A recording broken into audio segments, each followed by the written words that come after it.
Bonjour à toutes et à tous et bienvenue pour cette nouvelle vidéo. Évidemment, je ne peux pas commencer cette vidéo sans vous parler de ma petite mésaventure dont je vous ai informé dans ma précédente vidéo.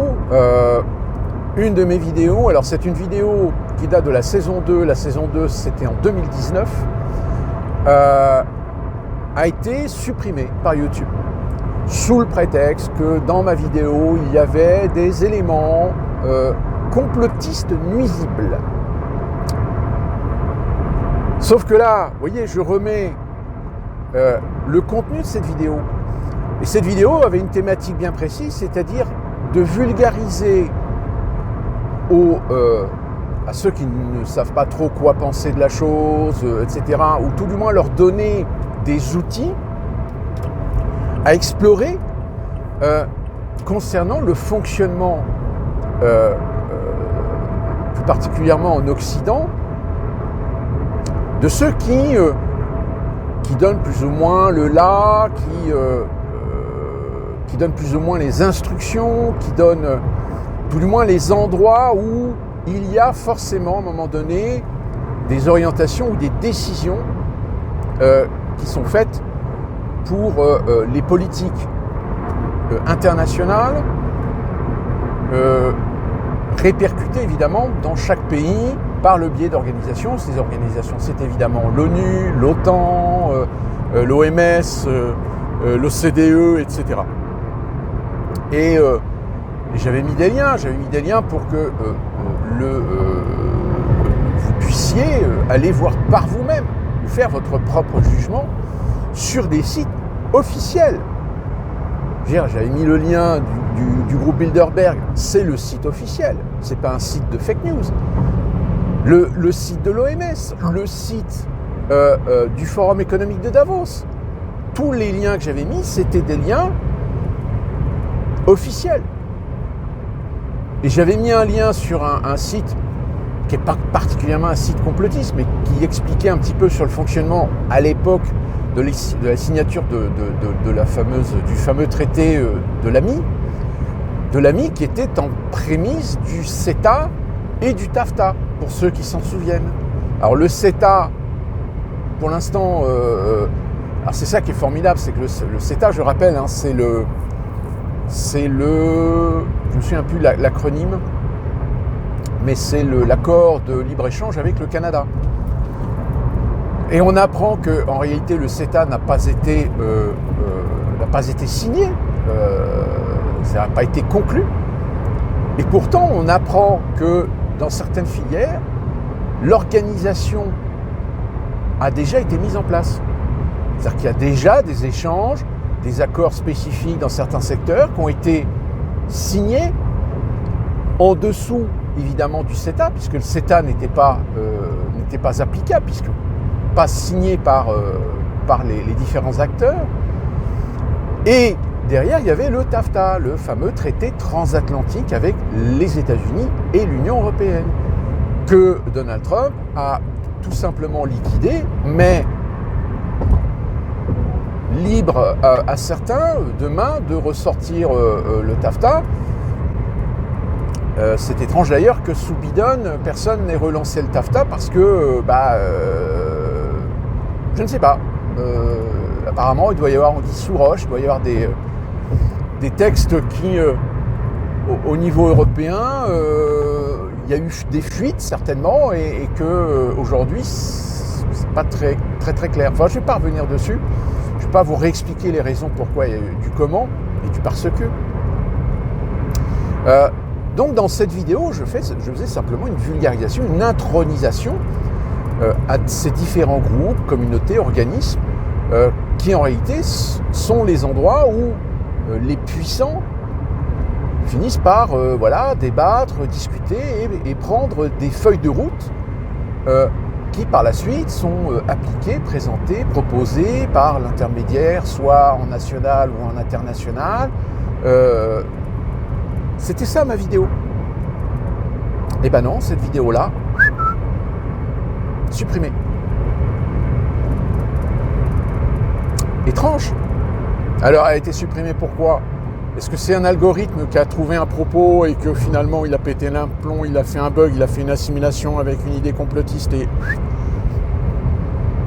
Je ne vais pas réclamer parce que vu que ma chaîne n'est pas monétisée, je pense qu'à mon avis, ils en ont, même si je faisais une réclamation, je pense qu'à mon avis, ils en ont strictement rien à foutre.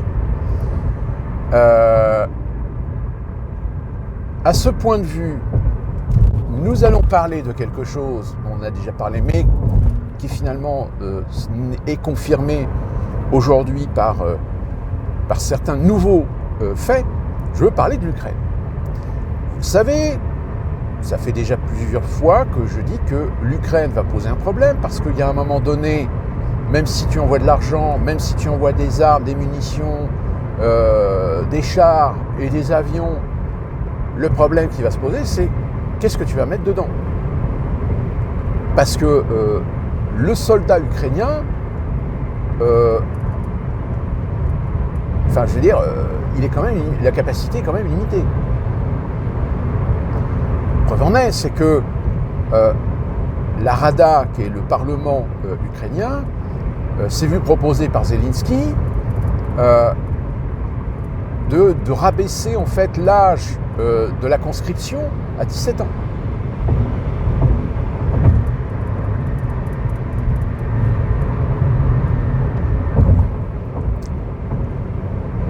Enfin, c'est ce que j'ai lu, mais maintenant, à savoir, est-ce que c'est vrai ou pas vrai, j'ai quand même un petit peu de doute, parce que 17 ans, quand même.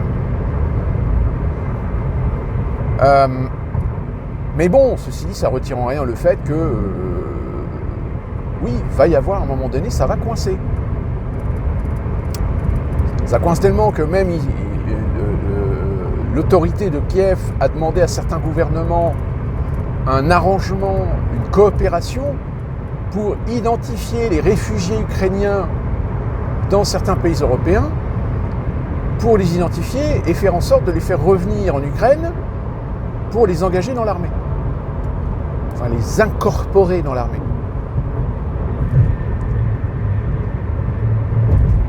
Enfin, c'est de la polémique, alors certains disent non, machin, etc. Mais de toute façon, on le voit bien, le plus significatif, en dehors des réseaux sociaux, c'est sur LCI. Sur LCI, vous avez cette blonde là, dont son nom m'échappe. Elle est d'une véhémence, elle est d'une hargne telle qu'aujourd'hui, il est très clair que cette experte, journaliste, je ne sais pas, démontre bien qu'elle a peur que finalement, on finisse par changer le fusil d'épaule. Parce qu'elle sait bien que ce que je viens de vous dire, elle en est parfaitement consciente, qu'il y a un moment donné où il n'y aura plus assez d'Ukrainiens à envoyer au front. Que l'Occident aura beau envoyer de l'argent, des armes, des chars, des avions, et si vous n'avez pas le personnel, si vous n'avez pas les militaires pour les mettre dedans, ça ne sert à rien. C'est comme les avions, c'est pareil. Les Russes, ils sont pas fous. Dès qu'un avion ukrainien, un F-16 américain va sortir, ils vont tout faire pour les descendre. Parce qu'ils savent dire très bien que derrière, il n'y a pas de réserve. Il n'y a pas de réserve de pilotes. Donc les pilotes, preuve en est, c'est que je crois qu'il y a des pilotes qui ont été envoyés aux États-Unis, en Pologne, en Allemagne, pour être formés au pilotage des F-16. Mais attendez, être pilote de chasse, vous ne devenez pas pilote de chasse en 6 mois. Je veux dire, c'est un entraînement assidu pendant au moins minimum 1 an ou 2 ans. Vous ne faites pas un excellent pilote de chasse en 6 mois, en version accélérée.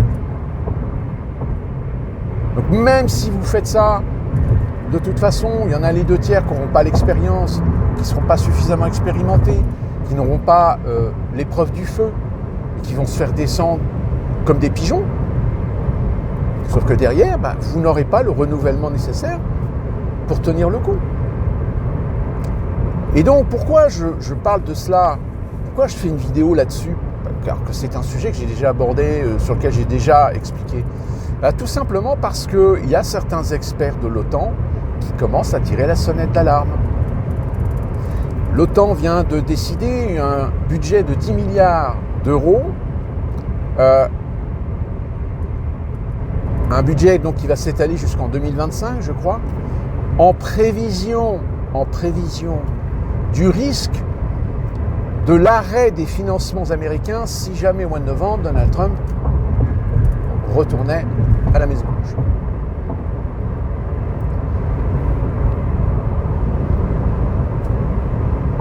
Mais à l'OTAN, il y a certains experts, évidemment, dans les couloirs, il y en a certains qui commencent à relayer dans certaines presses que ça y est, l'OTAN a enfin compris que le problème, c'est pas l'argent, c'est pas le matériel, c'est pas les chars, c'est pas les fusils, c'est pas les munitions, c'est pas les avions, c'est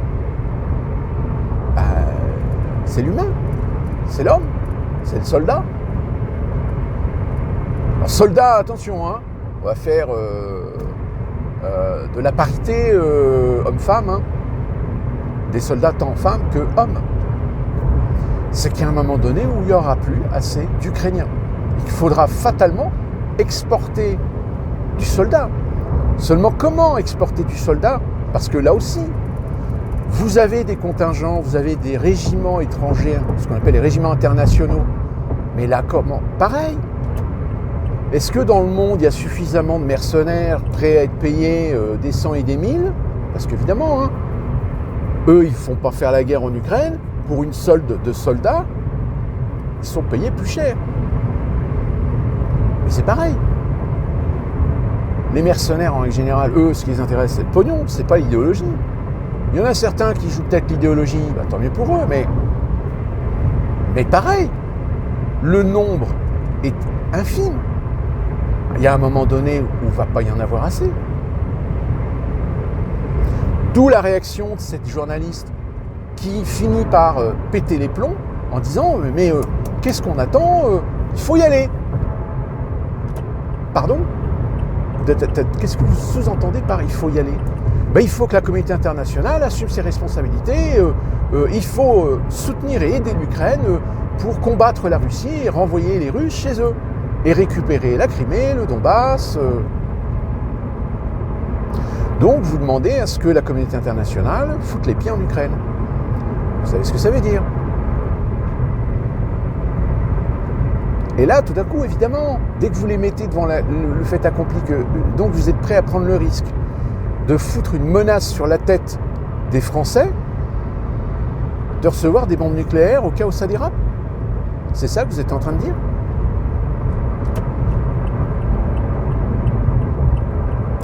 C'est comme Kouchner, c'est pareil. Cet enculé, oui, je dis bien c'est un enculé celui-là, qui commence à dire oui, de toute façon, c'est un sacrifice, donc tant pis. Comment ça, tant pis? Tu es en train de dire que s'il faut envoyer des militaires français en Ukraine pour se battre contre les Russes, s'il y en a qui crèvent, oh bah oui, c'est un sacrifice. Mais un sacrifice, mais à quel honneur? De quel droit? Ah mais ils sont en train de péter les plombs. Ils sont en train de péter les plombs parce que ce qu'on leur disait depuis longtemps, que de toute façon, l'Ukraine n'aura jamais les moyens humains, matériels et financiers pour reprendre ce que les Russes ont pris, sans une aide de la communauté internationale. Or, la communauté internationale, les Américains ont été très clairs, aucun soldat américain ne mettra les pieds en Ukraine. Et puis l'Europe, de toute façon, l'Union européenne, elle n'a pas d'armée. Donc, à moins d'ordonner ou de foutre un décret pour légitimer Macron d'envoyer des militaires français au nom de l'Europe, au nom de la sécurité de l'Europe, mais pareil. Là, il y a une simulation qui est ressortie dans certaines presses, une simulation qui s'appelait Warfare. Warfare, c'était une simulation sur un engagement à différents niveaux, sur un théâtre d'opération, comme on l'appelle maintenant, en conséquence d'un durcissement où c'est haute tension, conflit de haute tension, ou je ne sais plus le terme exact. Si je retrouve, je vous le mettrai ici. C'est une simulation qui a eu lieu en 2011, en avril 2011. Quand ils ont fait le bilan, ils se sont rendus compte que sur un engagement de je ne sais plus, de 100... Je ne sais plus les chiffres. 15 000 hommes 15 000 hommes ou 150 000 hommes, je ne sais plus. Sur un engagement, oui, ça doit être 15 000. Sur un engagement de 15 000 hommes, la simulation révélait qu'au bout d'une semaine, ils perdaient 12 000 hommes, soit morts ou blessés, donc non opérationnels au combat, en une semaine. Et l'autre Macron, là, il veut aller guerroyer en Ukraine. Cette simulation Warfare, en réalité, elle est très intéressante parce qu'elle révèle qu'on n'est plus capable aujourd'hui de faire de la guerre conventionnelle parce qu'on est dans une ère de guerre technologique. Et qu'en plus de ça, en effet, moi j'ai vu hier un documentaire de la Marine nationale sur les enjeux et les transformations, justement sur le plan matériel, sur le plan des bateaux, sur le plan technologique, etc. C'est un documentaire très intéressant parce que il y a plusieurs officiers, donc hauts officiers de la Marine nationale qui interviennent, dont certains disent que on s'efforce, c'est ça qui est très intéressant, on s'efforce en effet d'être à la pointe de la technologie, on s'efforce aujourd'hui de développer des outils évolutifs, c'est-à-dire qui permettront de faire des mises à jour technologiques sur même des technologies dont on n'a pas conscience encore aujourd'hui, mais nous ne supprimons pas les procédures traditionnelles. Parce qu'ils sont conscients qu'aujourd'hui, la guerre, elle est cybernétique. Et que si vous reposez trop votre défense sur des outils technologiques, le jour où vous avez des hackers ou le jour où vous avez un outil utilisé par l'ennemi qui vous flingue toute votre technologie, vous êtes un slip. D'où l'intérêt, aujourd'hui, dans la Marine nationale, de former toujours des gens à ne pas perdre la pratique de vieilles traditions, de vieilles procédures, des procédures manuelles, des procédures organisationnelles, etc., pour compenser la disparition ou la mise inopérante des outils technologiques. Donc, c'était très intéressant. Et ils le disent. Oui, très clairement, aujourd'hui, on est revenu à une situation de guerre. Mais évidemment, dans le documentaire, il parle de technologie, mais il parle aussi que le fait que les Américains, aujourd'hui, vont être, à un moment donné, dépassés sur le plan matériel par les Chinois. Donc c'est-à-dire qu'on s'est reposé pendant 20 ans sur des acquis, sauf qu'aujourd'hui ces acquis, militairement parlant et stratégiquement parlant, ne valent plus rien. Or, le problème, c'est qu'en Ukraine, on a reposé certaines stratégies, certaines politiques, qui aujourd'hui ne valent plus rien. Et on se retrouve dans une situation de statu quo, c'est-à-dire qu'aujourd'hui, on est conscient que l'Ukraine n'arrivera jamais à reconquérir ses territoires, elle n'arrivera jamais d'elle-même à battre la Russie. Sauf que le problème, c'est que le politicien, lui, apparemment, n'a toujours pas compris cet état de fait. Donc, affaire à suivre, ça va être très intéressant, parce que si dans les sphères du pouvoir, des gens commencent à prendre conscience de certaines réalités, c'est-à-dire qu'il va falloir que le discours politique, tant politique que médiatique, il va falloir qu'il change aussi.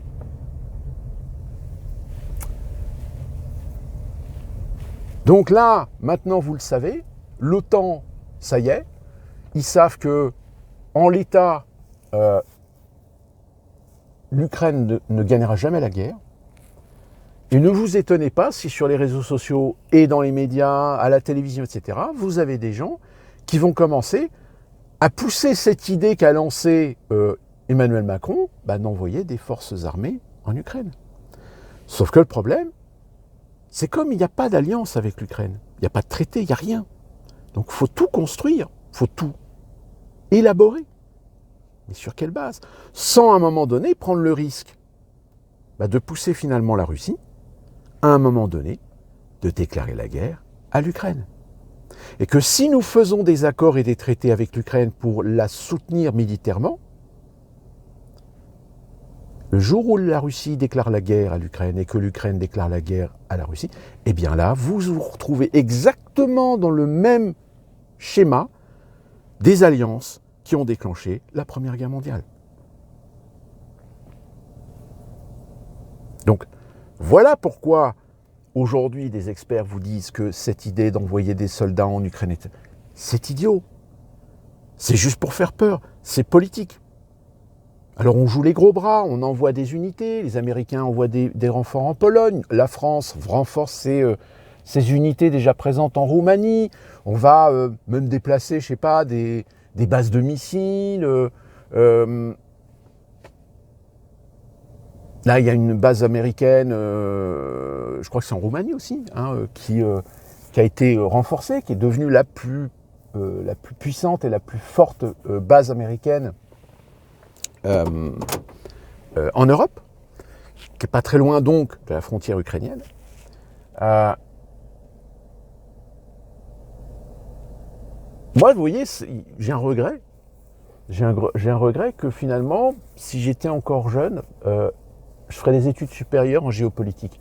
Parce que là, on a un terrain magnifique, riche, pour étudier tous les enjeux, les aspects géopolitiques, d'intérêt, de conflits économiques, sociaux, politiques, d'influence. Parce que, évidemment qu'il y a des jeux d'influence dans cette situation.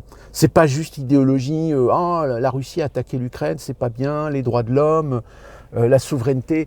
Oui, mais pas que.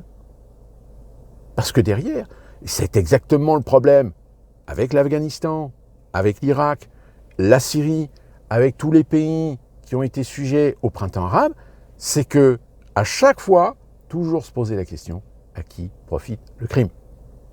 Parce qu'évidemment, pour l'opinion, on présente ça pour des libertés, des questions de droits de l'homme, des questions populaires, des questions sociales, des questions de liberté, de droits de l'homme, etc. Enfin, je l'ai déjà dit, je me répète, mais c'est-à-dire qu'on va chercher la fibre émotionnelle pour justifier la situation. Alors qu'en réalité, la situation, elle est née d'une ambition de pouvoir, d'une ambition d'intérêt économique, financier, mais pas d'intérêt d'essayer d'apporter au peuple la liberté, la démocratie. Ça, c'est de la foutaise. Et dites-vous bien que la situation va empirer. Pourquoi?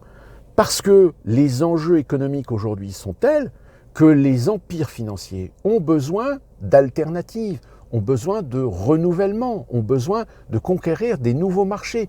Et comment conquérir de nouveaux marchés si ce n'est mettre la main, par exemple, sur des ressources énergétiques, sur des ressources naturelles, dans des zones qui sont considérées soit comme étant ou appartenant à des pays, à des nations souveraines, ou alors dans des territoires internationaux, les océans par exemple. Mais ça, peut-être qu'on en reparlera parce que ça fera peut-être le sujet d'une autre vidéo, un peu plus structurée, un peu plus complexe. D'ici là qu'on se retrouve pour une prochaine vidéo, portez-vous bien.